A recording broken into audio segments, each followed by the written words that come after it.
जय श्री कृष्ण मित्रों, आपका स्वागत है हमारे YouTube चैनल एम डिजिटल व्रत कथा पर।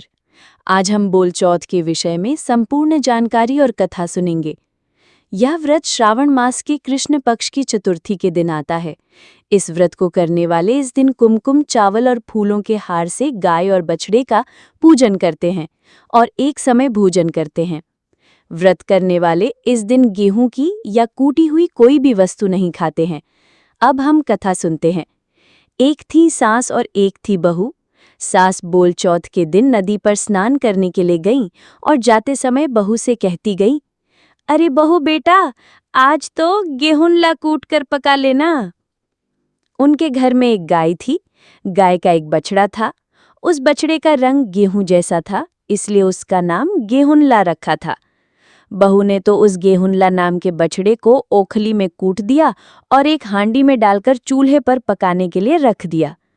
वापस आकर सास ने पूछा तो बहू ने जवाब दिया, अरे माँ, गेहूंला को चूल्हे पर तो चढ़ा दिया, पर उसने बहुत उत्पात मचाया, बहुत जोर लगाया, बड़ी मुश्किल से कूटा और बड़ी मुश्किल से चूल्हे पर चढ़ाया।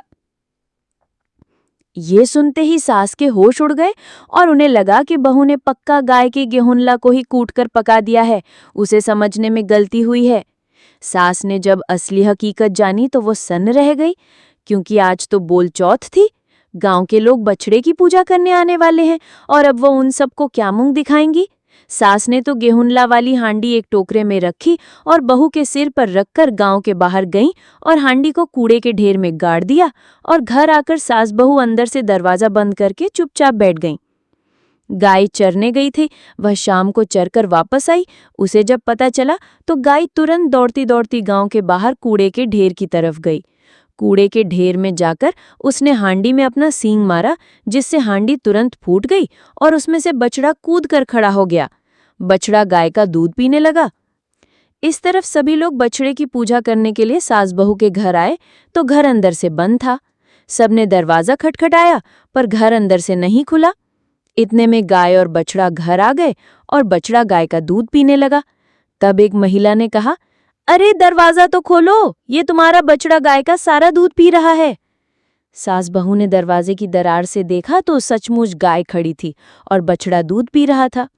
सास बहू ने दरवाजा खोला, गाय और बछड़े को अंदर लिया और सबने मिलकर गाय और बछड़े की पूजा की और व्रत पूर्ण किया।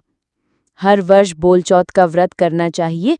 उस दिन व्रत करने वालों को ना तो कुछ पीसना चाहिए और ना ही कूटना चाहिए।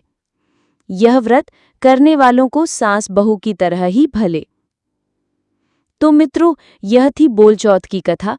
यदि आपको यह वीडियो पसंद आया हो तो लाइक करें, शेयर करें और सब्सक्राइब जरूर करें। धन्यवाद।